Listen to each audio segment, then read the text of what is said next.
विद्यार्थियों, बीए भाग द्वितीय के अर्थशास्त्र के द्वितीय प्रश्न पत्र के अंतर्गत हम मुद्रास्फीति के बारे में अध्ययन कर रहे थे और पूर्व के 2-3 वीडियो में हमने मुद्रास्फीति के बारे में अध्ययन किया है। मुद्रास्फीति क्या है, मुद्रास्फीति की दर कैसे मापी जाती है, मुद्रास्फीति के कारण क्या है, मुद्रास्फीति के आर्थिक प्रभाव क्या है। आज हम मुद्रास्फीति को नियंत्रित करने के उपायों के बारे में अध्ययन करेंगे। मुद्रास्फीति प्रत्येक राष्ट्र के लिए एक बहुत बड़ी समस्या बनती जा रही है और इससे निजात पाने के लिए विभिन्न राष्ट्रों द्वारा नियंत्रित करने के लिए विभिन्न प्रकार के उपाय अपनाए जाते हैं, जिन्हें मोटे रूप से 3 भागों में बांटा जा सकता है: मौद्रिक उपाय, राजकोषीय उपाय और अन्य उपाय। हम सबसे पहले लेते हैं मौद्रिक उपाय। मौद्रिक उपाय के अंतर्गत वे उपाय हैं जो रिजर्व बैंक ऑफ इंडिया या किसी भी देश का केंद्रीय बैंक इन उपायों के माध्यम से मुद्रास्फीति को नियंत्रित करने के प्रयास करता है या मुद्रा की पूर्ति को बढ़ने से रोकने के प्रयास करता है। इसमें सबसे पहला है बैंक दर। बैंक दर वह दर मानी जाती है जिस दर पर केंद्रीय बैंक व्यापारिक बैंकों को उधार देता है। तो बैंक दर की जब वृद्धि की जाती है तो उसे कठोर मौद्रिक नीति का अंग माना जाता है, क्योंकि इसका उद्देश्य ब्याज की अन्य दरों में वृद्धि करके सभी क्षेत्रों में एक साथ साख की मात्रा को घटाना होता है। भारत में कुछ मौद्रिक अर्थशास्त्री मुद्रास्फीति पर नियंत्रण स्थापित करने के लिए बैंक दर में काफ़ी वृद्धि का समर्थन करते हैं, है ना। सर्वज्ञ प्रोफेसर आर ब्रह्मानंद ने काफ़ी वर्ष पूर्व मुद्रास्फीति पर काबू पाने के लिए सुझाए गए उपायों में बैंक दर को 10% से बढ़ा करके 15% करने का सुझाव दिया था, लेकिन इसे सरकार ने स्वीकार नहीं किया था। बैंक दर को बहुत ज़्यादा बढ़ाना भी उचित नहीं माना जाता है, क्योंकि जब बैंक दर को बहुत ज़्यादा बढ़ा देते हैं तो ब्याज की दरों में जो वृद्धि होती है उससे निवेश हतोत्साहित होता है। इसलिए आजकल जो है बैंक दर के स्थान पर रेपो रेट मौद्रिक नीति के अस्त्र के रूप में ज़्यादा काम में लिया जाता है। तो नेक्स्ट है फिर इसका खुले बाजार की क्रियाएं। खुले बाजार की क्रियाओं का मतलब है कि केंद्रीय बैंक अगर व्यापारिक बैंकों के नकद रिजर्व को कम करना चाहे तो वो खुले बाजार में सरकारी प्रतिभूतियों को बेचने लगता है। जो व्यक्ति या फर्म सरकारी प्रतिभूतियां खरीदते हैं वे अपने बैंक पर चेक काटकर केंद्रीय बैंकों को देते हैं। केंद्रीय बैंक व्यापारिक बैंकों को भुगतान के लिए चेक पेश करता है। भुगतान का सुगम तरीका यह है कि केंद्रीय बैंक के पास व्यापारिक बैंकों की जमा राशि कम कर दी जाती है।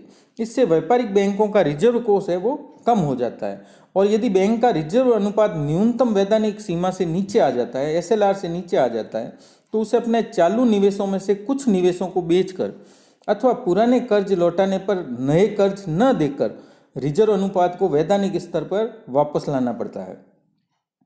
अब हमारे सामने एक स्वाभाविक प्रश्न आता है कि यदि जनता सरकारी प्रतिभूतियां नहीं खरीदना चाहे तो केंद्रीय बैंक क्या कर सकता है। तो इसके उत्तर में हम ये कह सकते हैं कि प्रत्येक वस्तु की एक कीमत होती है जिस पर वह बेची जाती है। तो केंद्रीय बैंक को सरकारी प्रतिभूति बेचने के लिए इनका भाव घटाना पड़ सकता है, तो वो भाव को घटा करके भी बेच सकती है।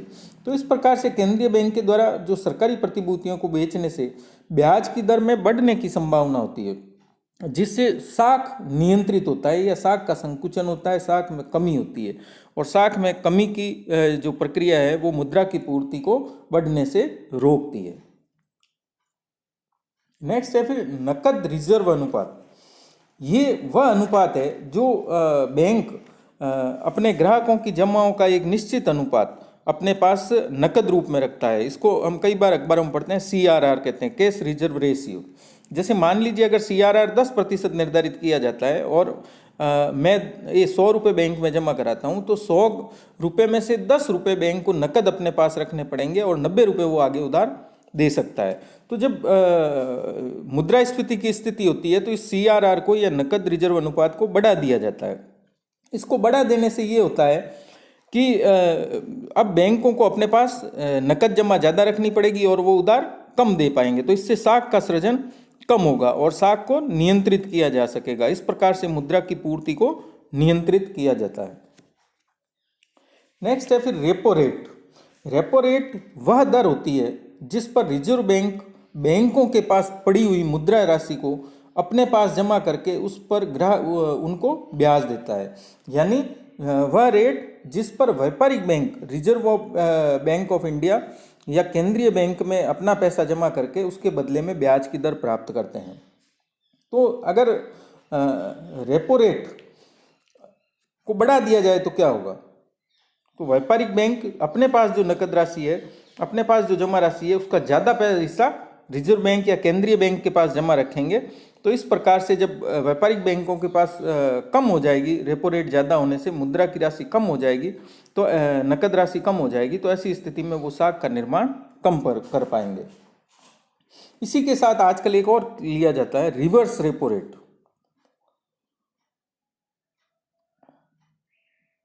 है ना। तो जो आजकल मौद्रिक व साख नीति है, रिवर्स रेपो रेट का मतलब जब वापस रिजर्व बैंक या वापस केंद्रीय बैंक व्यापारिक बैंकों को उधार देता है तो उस पर क्या ब्याज की दर लेगा उसमें से।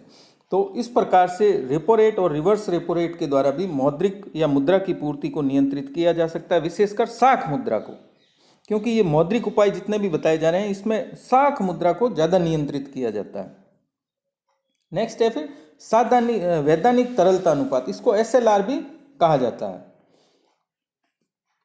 बैंकों के लिए जो है ये SLR है, व्यापारिक बैंकों को वैधानिक दृष्टि से अपनी शुद्ध मांग व अवधि देनदारियों का एक निश्चित अनुपात अपने पास तरल परिसंपत्तियों के रूप में रखना पड़ता है। ये वैधानिक तरलता अनुपात अथवा SLR इसको हम बोलते हैं। भारत में तरल परिसंपत्तियों में नकद राशि, सोना, स्वीकृत प्रतिभूतियां आदि शामिल की जाती है। नकद राशि में बैंक के पास पड़ी नकद राशि व भारतीय रिजर्व बैंक के पास पड़ी इसकी बकाया राशि में से उस बैंक की नकद रिजर्व अनुपात CRR वाली राशि घटाने के बाद जो बची शेष राशि है उसको लेते हैं। साथ में बैंक की अन्य बैंकों के पास चालू खाते में पड़ी बकाया राशि भी शामिल की जाती है। इसके बाद सरकारी प्रतिभूतियां व सोने की मात्रा भी जोड़ी जाती है। SLR जब बढ़ाया जाता है तो व्यापार व उद्योग के लिए बैंकों से प्राप्त कर्जे कम हो जाते हैं। जब वैधानिक तरलता अनुपात बढ़ाया जाता है तो अब बैंकों को अपने पास तरलता यानी नकद राशि ज़्यादा रखनी पड़ेगी, तो इससे वो जो है व्यापारियों को कम ब्याज दे पाएंगे, कम उधार दे पाएंगे। लेकिन सरकार को बैंकों से अधिक राशि ऋण के रूप में मिलने लग जाती है और जो बैंकों के पास पैसा जमा होता है वो सरकार को ऋण के रूप में मिलने लग जाता है। इस प्रकार बैंकों के साधनों का स्वरूप बदल जाता है। सरकार ने अपनी जो नई आर्थिक नीति है उसके अनुसार राजकोषीय समायोजन व समष्टि मूलक स्थिरीकरण की नीति लागू करने के लिए SLR को कम करने का मार्ग अपनाया है। तो इस प्रकार से SLR के माध्यम से भी उन पर नियंत्रण पाया जा सकता है। नेक्स्ट है फिर नैतिक दबाव। अब नैतिक दबाव किस प्रकार से बना सकता है ना। जो केंद्रीय बैंक है वो साख नियंत्रण के जो ऊपर वाले जो उपाय थे वो मात्रात्मक उपाय हैं, यानी मात्रा के रूप में साख को कम करते हैं। इसके अलावा केंद्रीय बैंक द्वारा अपने नैतिक दबाव या प्रभाव का भी उपयोग करता है। समय समय पर व्यापारिक बैंकों को पत्र लिख करके उन पर जोर डाला जाता है ताकि वे साख को नियंत्रित करें। उन्हें कहा जाता है कि आप लोग कम उधार दीजिए एवं विशेष वस्तुओं पर उधार की राशि को कम करवाया जाता है।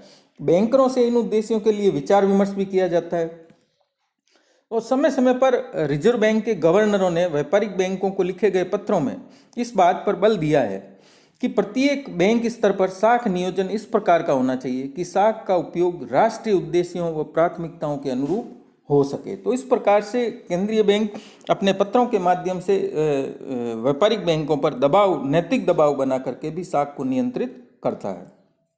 इसके पश्चात अब हम आते हैं राजकोषीय उपायों पर। महंगी मुद्रा नीति, एक ये रह गया था। तो महंगी मुद्रा नीति के अंतर्गत हम लेते हैं महंगी मुद्रा नीति का मतलब है ब्याज की दरों को ऊंचा करना। इसमें जब ब्याज की दरों को बढ़ा दिया जाता है तो जो लोग बैंकों से उधार लेने वाले हैं, निवेश करने वाले हैं, उनके उधार में कमी आ जाती है और शेयर का जो है बेहतर उपयोग करने की दशाएं उत्पन्न हो जाती है। इसमें कुछ अर्थशास्त्रियों का ऐसा मानना है कि मुद्रास्फीति को नियंत्रित करने के लिए हमें ऊंची ब्याज दरों का उपयोग विकासशील देशों के लिए हमेशा ही लाभकारी नहीं होता है। इससे जो है विपरीत प्रभाव पड़ता है और उत्पादन लागत बढ़ने से लागतजन्य मुद्रास्फीति को और ज़्यादा बढ़ावा मिलता है। फिर भी मुद्रास्फीति की दर व ब्याज की दर में आवश्यक तालमेल रखा जाना जरूरी होता है। मुद्रास्फीति की दर में स्थायी गिरावट आने से ही ब्याज की दरों में कमी लाना संभव हो सकता है, तभी निवेश बढ़ता है और आर्थिक वृद्धि दर ऊंची होती है। इस प्रकार से संगठित और असंगठित दोनों प्रकार के मुद्रा बाजारों की गतिविधियों पर नियंत्रण करने से मुद्रास्फीति पर नियंत्रण स्थापित करना संभव हो पाता है। नेक्स्ट हम आते हैं राजकोषीय उपायों पर। ये थे मौद्रिक उपाय। राजकोषीय उपायों के अंतर्गत 4 तरह के उपाय शामिल किए जाते हैं: कर संबंधी, सरकारी व्यय संबंधी, सार्वजनिक कर संबंधी और घाटे की वित्त व्यवस्था, डेफिसिट फाइनेंसिंग संबंधी। तो सबसे पहले हम लेते हैं कर संबंधी उपाय। जैसे सरकार प्रत्यक्ष करों में वृद्धि करके व्यय योग्य आय को कम कर सकती है। हम मानते हैं कि जब प्रत्यक्ष कर जैसे आय कर लगाया जाता है तो जिन वेतनभोगी कर्मचारियों पर या जिन पर आय कर लगता है उनकी व्यय योग्य आय उतनी की उतनी कम हो जाती है। तो इस प्रकार से प्रत्यक्ष कर में वृद्धि करके व्यय योग्य आय को कम किया जा सकता है, जिससे अर्थव्यवस्था में मांग प्रबंधन को ठीक करने में मदद मिलती है। लेकिन यदि परोक्ष करों में वृद्धि करें तो इससे मुद्रास्फीति घटने की बजाय बढ़ने लगती है। तो इस राजकोषीय उपाय मुद्रास्फीति की स्थिति में किया जाना चाहिए। प्रत्यक्ष करों में वृद्धि करी जानी चाहिए, परोक्ष करों में वृद्धि नहीं की जानी चाहिए, क्योंकि परोक्ष करों का मतलब है बिक्री कर। जैसे कि अगर बिक्री कर में वृद्धि कर दी जाएगी तो वस्तुओं और सेवाओं की कीमतें और ज़्यादा बढ़ जाएगी, तो उससे मुद्रास्फीति बढ़ती है। फिर सरकारी व्यय में कमी। सरकार का व्यय विशेष रूप से अनुत्पादक व्यय में कमी करनी चाहिए, क्योंकि वह मुद्रास्फीति को नियंत्रित करने में सहयोगी होता है। योजना और गैर योजना दोनों प्रकार के जो अनावश्यक व्यय है उनको यथासंभव कम किया जाना चाहिए, लेकिन कार्यकुशलता को आघात नहीं पहुंचना चाहिए। व्यय की कार्यकुशलता बढ़ाने पर जोर देना चाहिए, यानी जो खर्च किया जा रहा है उससे ज़्यादा से ज़्यादा लाभ प्राप्त हो। अनावश्यक व्यय को कड़ाई से अवश्य कम करना चाहिए। जैसे भारत में है, सब्सिडी की मात्रा को नियंत्रित किया जाना चाहिए, क्योंकि सरकारी व्यय का बहुत बड़ा हिस्सा सब्सिडी के रूप में चला जाता है। नेक्स्ट है फिर सार्वजनिक कर्ज। आम जनता से अल्प बचत व बाजार कर्ज के रूप में साधन जुटाने से भी मुद्रास्फीति को कम करने में मदद मिलती है। सरकार जैसे कि मान लीजिए अल्प बचत में किसान विकास पत्र है, इंदिरा विकास पत्र है, एनएससी है, नेशनल सेविंग सर्टिफिकेट्स है आदि जारी करती है, तो जनता उसे खरीदती है और जनता का पैसा सरकार के पास कर्ज के रूप में चला जाता है और सरकार उसका उपयोग सही तरीके से ऐसी जगह पर करती है जिससे मुद्रास्फीति नहीं बढ़े। अब इसका ये फायदा है कि जब सरकार जनता से पैसा ले लेती है तो जनता के हाथ में पैसा कम रहता है, यानी उनकी क्रय शक्ति या परचेजिंग पावर कम हो जाती है और इस प्रकार से वो मांग को प्रबंध करने में मदद मिलती है। नेक्स्ट है फिर बजट घाटे को कम करना। विकासशील देशों में जैसे भारत जैसे राष्ट्रों में बढ़ता हुआ बजट घाटा मुद्रास्फीति के लिए प्रमुख रूप से उत्तरदायी माना जाता है, क्योंकि जब हमारे पास आय के साधन कम है और हमारा खर्चा ज़्यादा है तो ऐसी स्थिति में हमारा बजट घाटे का होता है और उस घाटे को पूरा करने के लिए नई मुद्रा छापी जाती है ना। नई मुद्रा छापती है तो मुद्रा की पूर्ति में वृद्धि होती है और जब मुद्रा की पूर्ति बढ़ती है तो कीमतें और तेजी से बढ़ती है। तो मुद्रास्फीति को बढ़ाने में भारत जैसे राष्ट्रों में सबसे महत्वपूर्ण स्थान रहा है बजट घाटे का। इसलिए उनका राष्ट्रीय आय से अनुपात उत्तरोत्तर हमें कम करना चाहिए। पिछले वर्षों में भारत में मुद्रास्फीति की दर को कम करने के लिए बजट घाटों को कम करने की नीति को स्वीकार किया भी गया है। 1997-98 के बजट घाटों की पूर्ति के लिए रिजर्व बैंक से ट्रेजरी बिलों के आधार पर उधार न लेकर सीधे बाजार से कर्ज लेने लगी है, ताकि मुद्रा की पूर्ति पर नियंत्रण किया जा सके। इस प्रकार से हम रिजर्व बैंक से उधार नए नोट नहीं छाप करके और सरकार बाजार से उधार लेकर के उस घाटे को पूरा करेगी, ताकि मुद्रा की पूर्ति में वृद्धि न हो। नेक्स्ट है फिर हमारे सामने भौतिक व अन्य उपाय। ये ऐसे उपाय हैं जिनको सरकार अपने स्तर पर करती है जिससे कि मांगों को नियंत्रित किया जा सके, बढ़ती हुई कीमतों को नियंत्रित किया जा सके। इसके लिए सबसे पहले उपाय है राशनिंग और मूल्य नियंत्रण। सरकार राशनिंग के माध्यम से यानी राशन की दुकानों के माध्यम से या कीमतों को नियंत्रित करके यानी कीमतों को स्थिर करके मुद्रास्फीति को रोकने में सहायक हो सकती है। सरकार ये सार्वजनिक वितरण प्रणाली के माध्यम से ऐसा करती है। सार्वजनिक वितरण प्रणाली या राशन की दुकानों के माध्यम से उपयोग करके समाज का जो कमजोर वर्ग है उसको लाभ पहुंचाने का प्रयास करता है, ताकि मुद्रास्फीति में जो कीमतें बढ़ गई है उस बढ़ी हुई कीमतों का प्रभाव उस गरीब वर्ग पर नहीं पड़े तो उसे कम कीमतों पर राशन की दुकानों के माध्यम से खाद्यान्न एवं अन्य सामग्री उपलब्ध करवाई जाती है ताकि उसके लिए मुद्रास्फीति का प्रभाव कम हो। फिर नेक्स्ट है कि हमें विदेशों से खाद्यान्नों व अन्य जो आवश्यक वस्तुएं हैं जैसे खाद्य तेल आदि हैं तो इनके आयात की व्यवस्था करके देश में मूल्य स्थिति को नियंत्रित करने का प्रयास किया जाना चाहिए। अगर देश में खाद्यान्नों की खाद्य तेलों आदि की कमी है तो हमें उसे विदेशों से आयात करना चाहिए, आयात करके और यहाँ एक निश्चित कीमत पर उसे बेचा जाना चाहिए। तो जब आयात होंगे और बाजार में वस्तुएं आएंगी तो वस्तुओं की पूर्ति बढ़ जाएगी और पूर्ति बढ़ने के कारण उसकी कीमतें ज़्यादा नहीं बढ़ पाएगी। तो इस प्रकार से विदेशों से आयात करके भी हम मुद्रास्फीति पर नियंत्रण पाने का प्रयास कर सकते हैं। नेक्स्ट है फिर उत्पादन में वृद्धि करना।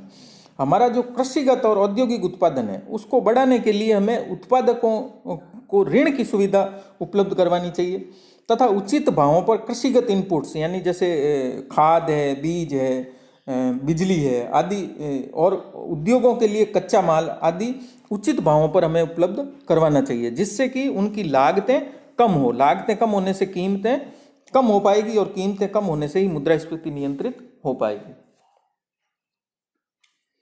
नेक्स्ट है फिर सूचकांकों का प्रयोग। विभिन्न प्रकार के जो सौदे हैं या लेन देन है उनको सूचकांकों से जोड़ा जाना चाहिए। जैसे मजदूरी को जीवन व्यय सूचकांक से जोड़ देना चाहिए ताकि महंगाई बढ़ने पर मजदूरी की दर और दैनिक भत्तों में उस महंगाई की बढ़ोतरी के अनुरूप ही वृद्धि की जा सके। फिर हमें राष्ट्रीय आय नीति बनानी चाहिए या निर्धारित की जानी चाहिए ताकि उत्पादन के जो विभिन्न साधन हैं उनकी आमदनी में संतुलन कायम रखा जा सके। मजदूरी, ब्याज, मुनाफा आदि के संबंध में राष्ट्रीय आय नीति को मुद्रास्फीति पर नियंत्रण स्थापित करने के लिए लाभकारी माना जाता है। इसके लिए न्यूनतम आमदनी व अधिकतम आमदनी का अंतराल तय किया जाना चाहिए। मजदूर संघों का उत्पादकता बढ़ाने में भी योगदान लिया जाना चाहिए। इसके अलावा जो है उपभोक्ता के हितों की रक्षा के लिए हमें उपभोक्ता मंच स्थापित किए जाने चाहिए और किए भी गए हैं ताकि उपभोक्ताओं को अनुचित शोषण से बचाया जा सके। व्यापार को अनेक प्रकार की अनुचित रीतियों से उपभोक्ता वर्ग की रक्षा की जा सके। तो इस प्रकार से मुद्रास्फीति पर नियंत्रण स्थापित करने के लिए अनेक प्रकार के कदम सरकार को उठाने पड़ते हैं, रिजर्व बैंक ऑफ इंडिया को उठाने पड़ते हैं। लेकिन इन सब के बावजूद प्रत्येक देश में जो बेरोजगारी और मुद्रास्फीति है वो बढ़ती जा रही है। 21वीं सदी में प्रवेश के समय भी विभिन्न देशों के सामने यही प्रमुख समस्या बनी हुई थी कि मूल्य स्थिरता के साथ पूर्ण रोजगार को कैसे प्राप्त किया जाए, है ना। तो मूल्य नियंत्रण एवं पूर्ण रोजगार इन दोनों को साथ में प्राप्त करना सभी देशों के लिए बहुत ही कठिन है और इसके लिए सभी राष्ट्र प्रयासरत हैं।